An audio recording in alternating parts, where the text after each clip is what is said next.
আর যেহেতু এখানে দাঁড়াতে দোকানপাট বন্ধ। হ্যালো গাইস, কেমন আছো তোমরা? তো তোমরা জানো আমি অরুণাচল আছি। অরুণাচলের কিছু আপার অরুণাচল আমি ভিজিট করছি, লাইক কাহো, নামসাই, এই জায়গাগুলো। তো আমার মোটামুটি তোমরা জানোই আমার নামসাইয়ের গোল্ডেন পেগোডা কমপ্লিট। এখন তোমাদেরকে দেখাবো নামসাইয়ের যে মালদ্বীপসের একটা লুক আছে সেটা তোমাদেরকে দেখাবো। চলো গাইস, আগে তোমার ভিডিওটা চেক করে নাও, দেখো জায়গাটা কেমন। বেরিয়ে পড়লাম বন্ধুরা, মোটামুটি আমাদের গোল্ডেন পেগোডা কমপ্লিট। এখন বেরিয়ে যাচ্ছি টুং টাও রিসর্টের দিকে।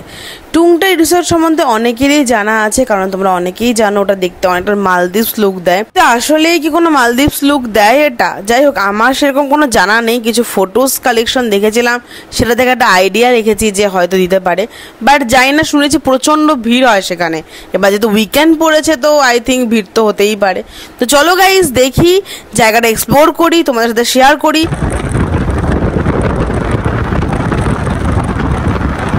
এখানে যাওয়ার কোনো প্ল্যান ছিল না বন্ধুরা, তবে যেহেতু রাস্তায় পড়লো তো দেখাই যাক, কারণ কবে আসবো না আসবো। আর এরকম টাইপের রেস্টুরেন্ট আমি নর্থ বেঙ্গলে খুঁজে পাইনি, সো এক্সপ্লোর তো করাই যায় গাইস, কি বলো, তাই না?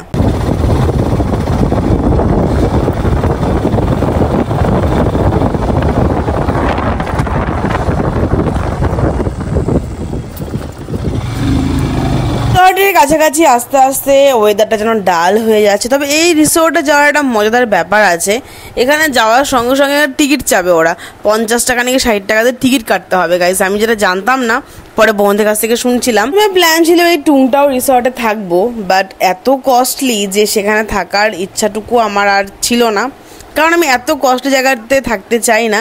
তো চলে আসছি, দেখো টুংটাও রিসর্ট। এখানে টিকিট কেটে নিয়েছি 50 টাকা পার পার্সন, আর ঢুকে যাচ্ছি রিসর্টের ভিতরে গাইস। দারুণ সুন্দর একটা অ্যাম্বিয়েন্স, ভীষণই সুন্দর লাগছিল দেখতে। তো চলো আগে ভেতরে ঢোকা যাক, দেখা যাক জায়গা কিরকম।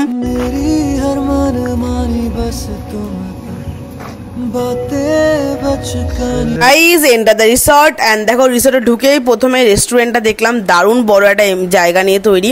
আর দেন দেখো এই ছোট ছোট কটেজগুলো, এগুলো মোটামুটি 4 থেকে 5 হাজার টাকা নেয়। আর তারপর দেখো এই যে প্লেসগুলো ছোট ছোট কটেজ মতো করা আছে, এখানে তোমার রেস্টুরেন্ট টাইপ খাওয়া দাওয়া করতে পারবে, বসে আনন্দ মজা সব কিছু করতে পারবে।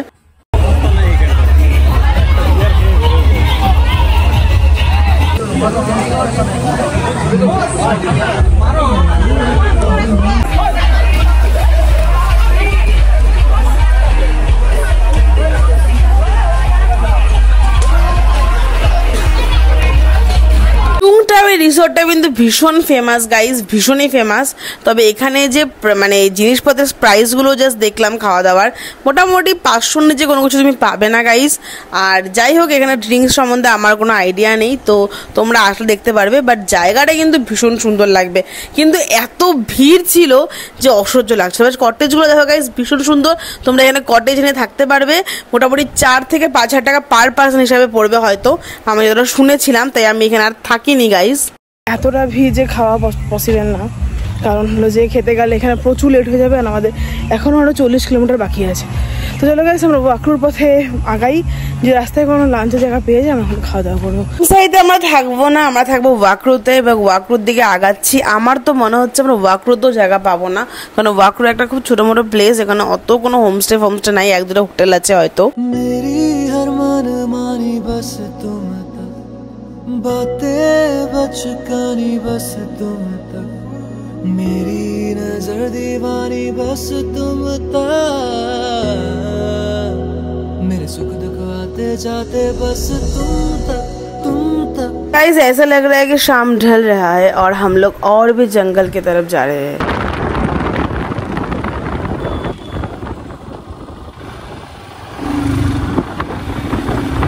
তত আমরা ওয়াকরুর দিকে আগাচ্ছি, তত কিন্তু রাস্তা দেখো আরো অনেক মানে ন্যারো হয়ে যাচ্ছে। ওই দূরে পাহাড়ের ভিউ দেখা যাচ্ছে, তবে তোমাদেরকে সুন্দর একটা ভিউ দেখাই। দেখো গাইস কি সুন্দর লাগছে দেখতে, wow guys.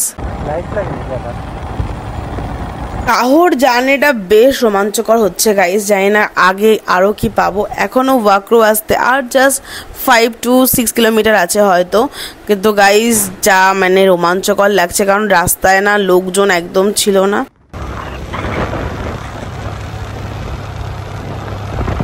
Welcome to Wakro guys. আর ওয়াকরুতে আমাদের থাকার প্ল্যান নেই গাইজ, কারণ অপশন একদমই অল্প, একদম লিমিটেড অপশন আছে এখানে।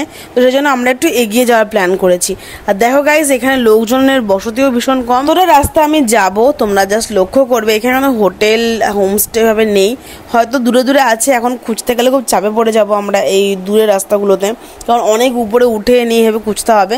তো আমরা সোজা বেরিয়ে যাচ্ছি বাজার ছেড়ে, সেটা হলো আমরা পরশুরাম কুণ্ডের দিকে। শুনলাম পরশুরাম কুণ্ডে নাকি দারুণ সুন্দর সুন্দর হোমস্টে এবং হোটেলস আছে। তো চলো গাইস ওখানেই চলে যাই। জানি এই সমস্ত জায়গা ভীষণ রিমোট এরিয়া, পাবো না জায়গা, তবে যেতেই পাওয়া যাক, ভালো জায়গায় পাই। একটা নামটা শুনেও ভীষণ ভক্তি চলে আসছে, জায়গাটাও নাকি ভীষণ সুন্দর। তো ফাইনালি গাইস আমি একটা রুম পেয়ে গেলাম পরশুরামে। আমি বাংলো থেকে উপরে চলে আসছি, যেহেতু কাহাবের রাস্তায় ছিল।